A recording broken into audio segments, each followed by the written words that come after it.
ওরে কৃষ্ণ কি গাছের ফল যে বলা মাত্রই ঘি চুড়ে ফেলে দেব না, তোর কৃষ্ণ মাটির পুতুল বলা মাত্রই সামান্য মাটি এনে তোর কৃষ্ণকে তোর সামনে গড়ে তুলব। আমরা কি বলি জানিস? ওরে শোভে না শোভেন রসিক রাধে, সে হলো পূর্ণ ভগবান আর তুই হলি তার ভক্ত। ভক্ত হয়ে সেই না শোনে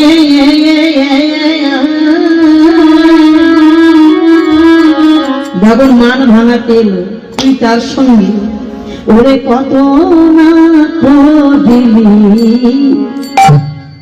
পলক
এখন কাঁদিয়ে কৃষ্ণ কোথায়, কৃষ্ণ কোথায় পাবো, কাঁদিলে কৃষ্ণ কোথায়, এখন কাঁদিলে কৃষ্ণ কোথায় পাবো, মনে নাই ধরি ফেলে দেব, কাঁদিলে কৃষ্ণ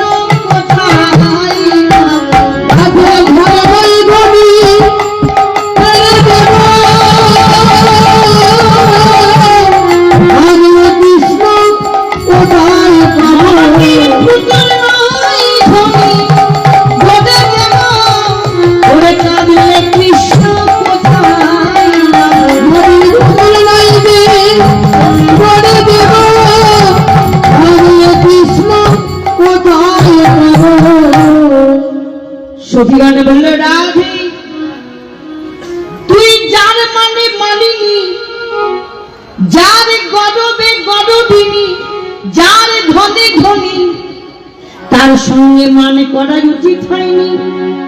কি মায়েরা, আমার রাধারানী ধনী, তোমার রাধারানী ধনী, আমরাও কম ধনী ধনী নয় না। কি মায়েরা, আমরা ধনী নয়, আমরা কাঙালিনী না, আমরাও ধনী আর আমার শ্রীমতী রাধারানীও ধনী। তবে আমরা কি ধনী ধনী জানেন বাবা?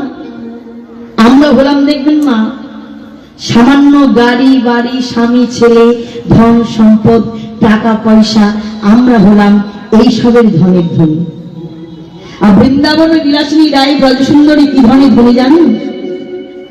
জগতে যদি কেউ 1 কোটি মিথ্যা কথা বলে থাকে, যদি কেউ 1 কোটি মিথ্যা কথা বলে থাকেন, 1 কোটি মিথ্যা কথা যেমন মা একটা সত্যের সমান হয় না, তেমনি বিশ্ব ব্রহ্মাণ্ডে যত ধন আছে না মা, একত্রিত করে দিলেও আমার গোবিন্দ ধনের মতো ধন হয় না।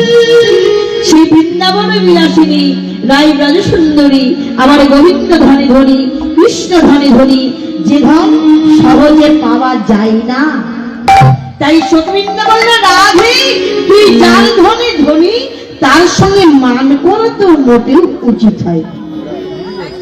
রাধারানী বললে, ওরে সখীগণ, সে যে আমার মনের মানুষ, সে আমায় কথা দিল, রাধে যাও একটা কুঞ্জ সাজিয়ে বসে থাকবে, আমি তোমার কেশরী কুঞ্জে মিলিত হব। তাহলে শ্রীমতী রাধারানী ভগবান কুঞ্জে আসবে বলে একটা কুঞ্জ সাজিয়ে বসেছিলেন। হামায়রা, রাধারানী যে কুঞ্জটা সাজিয়ে বসেছিল সেই কুঞ্জটা কি বালি ইট সিমেন্ট দিয়ে তৈরি করা কুঞ্জ? হ্যাঁ, আমরা যে ঘরে বাস করি সেই ঘর? না না না। রাধারানী কোন কুঞ্জ সাজিয়েছিলেন? না, রাধারানী আমার দেহ কুঞ্জ সাজিয়ে বসেছিলেন। কেন? আজ নিশীতে, আজ রাত্রিতে প্রাণ গোবিন্দ আমার কুঞ্জে আসবে, আমি সারা রাত্রি আমার দেহ কুঞ্জকে গোবিন্দের চরণ সেবায় লিপ্ত রাখব। আজ নিশি আমার বিফলে গেল, ভগবান আমার কুঞ্জে এলো না, আমার দেহ কুঞ্জ গোবিন্দের চরণ সেবা থেকে বঞ্চিত হয়ে গেল, গোবিন্দ চরণ সেবা করতে পেল না। আরে আমি তার সঙ্গে মান করব না? সখীগণ বলল, রাধে তুই যে তার সঙ্গে মান করলি, তোর কৃষ্ণ কি তোর একা? বলছে কেন? ভালো করে ভেবে দেখ। শেষাবরাগর জগত বল্লভ, শেষাবরাগর জগত বল্লভ, শেষাবরাগর জগত বল্লভ, শেষাবরাগর জগত বল্লভ, কিসের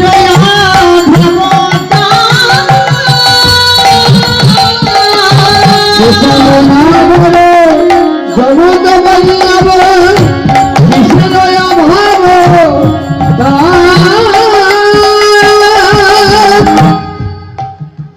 যিনি বিশ্ব ব্রহ্মাণ্ডের মালিক, যিনি বিশ্ব ব্রহ্মাণ্ড চালাচ্ছেন, ভক্তের দেহভাণ্ড চালাচ্ছেন, আপনারা বিচার করে বলুন তো বাবা, সেই ভগবানের কোনো অভাব আছে? হ্যাঁ কিনা বলবেন মায়েরা? যিনি বিশ্ব ব্রহ্মাণ্ডের মালিক, যিনি এই ভক্তের দেহভাণ্ড চালাচ্ছেন, বিশ্ব ভুবন চালাচ্ছেন, সেই ভগবানের কোনো অভাব আছে মা? নেই বললে চলবে না। ভগবানের একটা জায়গা বড় অভাব। কোন জায়গা জানেন? আমার ভগবানের ভক্তের বড় অভাব। আমার ভগবান ভক্তির বড় খাগাল। সতীবৃন্দ বলল, রাধে তুই যে মান করে ভগবানকে দূর দূর করে তাড়িয়ে দিলি, তার কোনো আসে যায় না। তুই তো তাড়িয়ে দিলি আর মন্দিরের পানে চেয়ে দেয়।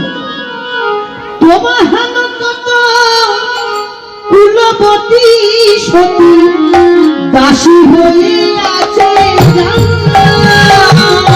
তোমার কত কুলবতী সতী দাসী হয়ে আছে, বলে তার দুয়ারে দাঁড়াই আছে, তার দুয়ারে দাঁড়াই আছে, চরণ সেবা করব বলে। ভগবানের চরণ সেবা করতে গেলে আমরা কি দিয়ে করি মা? আমি জানি প্রত্যেকটা হিন্দু মায়েদের বাড়িতে ঠাকুর ঘর আলাদা করে থাকে। এমন এমন ভক্ত আছে যে ভগবানের চরণে ফুল চন্দন তুলসী না দিয়ে জল গ্রহণ করে না। ভগবানের চরণে আমরা কি দিয়ে অর্পণ করি? গঙ্গা জল, তুলসী পত্র, এটাই নিয়ম। এমন একটা দেশ আছে বাবা, সেখানে গঙ্গাও নেই আর তুলসী বিক্রম হয় না। তাহলে সেখানে যদি কোনো ভক্তের ইচ্ছা যায় ভগবানের চরণ সেবা করবো, তুলসী পত্রের অভাবে, গঙ্গা জলের অভাবে, সেখানে ভক্তরা কি ভগবানের চরণ সেবা করতে পারবে না? কেন পারবে না ভক্তগণ? সেখানে নাইবা থাকলো গঙ্গা, নাইবা থাকলো গঙ্গা জল, ভক্তির নয়নের জলের তো অভাব হয় না গো। তারা মন তুলসী দিয়ে, নয়নের জল দিয়ে ভগবানের চরণ সেবা করে। আপনারা সবাই হইতে জানেন আমাদের বাড়ি সুদূর পুরুলিয়া। আর আপনাদের মেদিনীপুর। তা পুরুলিয়া খুব গরমের দেশ নয়, পাহাড়ের এলাকা তো, গ্রীষ্মকালের দিনে প্রচন্ড গরম, আমাদের বাড়িতে নেওয়া দায় হয়ে যায়। তাহলে যারা মন্দামিটাই দিতে পারে, 1000 2000 ভোগ সাজাতে পারে, ভগবান কি শুধু তাদের? তুমি আমাদের নয়? যারা কাঙালি নেই, যার কিছুই নেই, ভগবান কি তাদের নয়? আমার একটা ছেলে গোপীনাথ, বড় দুঃখের বিষয়।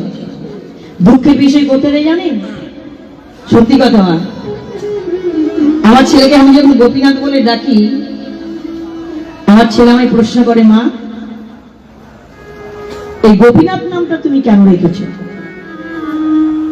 বিশ্ব ব্রহ্মাণ্ডে কত নাম আছে, তুমি হাবাগোবা একটা ছেলের নাম রাখলে গোপীনাথ? আমি ছেলেকে বলি, বাবা এখন ছোট আছিস তো, শুনো, বড় হলে বুঝবি গোপীনাথ নাম আমি কেন রেখেছি। তা বৈশাখ মাস, প্রচন্ড গরম, হরিনাম সংকীর্তন করে একদিন বাড়িতে গেছি। সেই গোপীনাথ আমায় বলছে, মা ছোটবেলা থেকে দেখে আসছি তুমি আর বাবা দুজনেই হরিনাম সংকীর্তন করে ঘুরে বেড়াও, আমাকে একদিনের জন্য কোনোদিন একটু সময় দিতে পারো? তা বৈশাখ মাস হরিনাম সংকীর্তন করে যখন বাড়িতে এসেছো মা, তোমার কাছে আমার একটা আবদার। কি আবদার? না, পুরুলিয়ায় যে গরম পড়েছে মা, তোমার কাছে আমার আবদার হলো, আমি তো স্কুল টিউশন নিয়ে ঘুরে বেড়াই, বাজারে যাওয়ার সুযোগ পাই না, তা তুমি বাজারে গিয়ে আমাকে একটা ঠান্ডা ঠান্ডা কিছু কিনে এনে দেবে। ছেলে আমার কাছে আবদার করেছে, ছেলের মান ডাকার জন্য করলাম কি, বাজারে গিয়ে 50 টাকা দিয়ে ছেলেকে একটা ঠান্ডা কিনে এনে দিলাম। শুনলেন, ছেলেটা আমার খাচ্ছে মা, যেই না খাচ্ছে আমি কি করছি বাবা, একটা গ্লাস নিয়ে ছেলের কাছে গিয়ে বলছি, বাবা আমায় একটু দে, আমায় একটু দে। ছেলে তার বাবাকে ডেকে বলছে, বাবা দেখছো মা আমাকে কিনে এনে দিল, মা আমায় চাইছে, আমি মাকে দেবো না।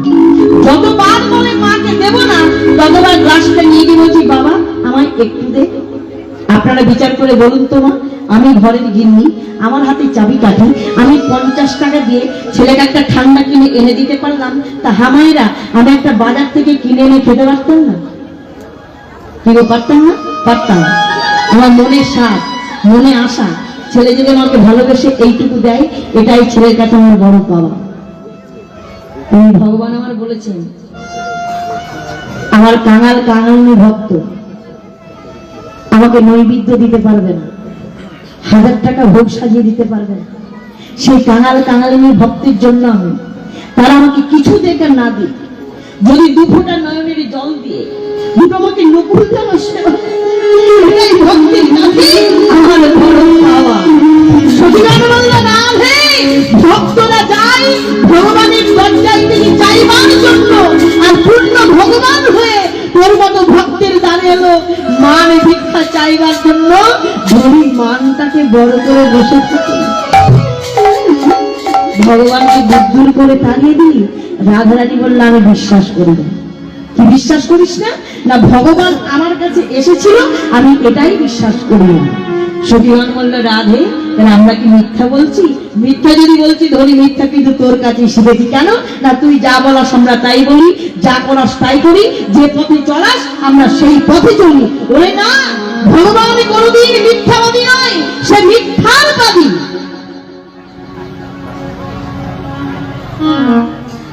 সে এসেছিল, তবে কেমন অবস্থায় এসেছিল আমি বলে দিই। আসিয়া না গো, তুই তো মান করে বসেছিলি, সম্মুখে দাঁড়ালো। আসিয়া না গো, সম্মুখে দাঁড়ালো,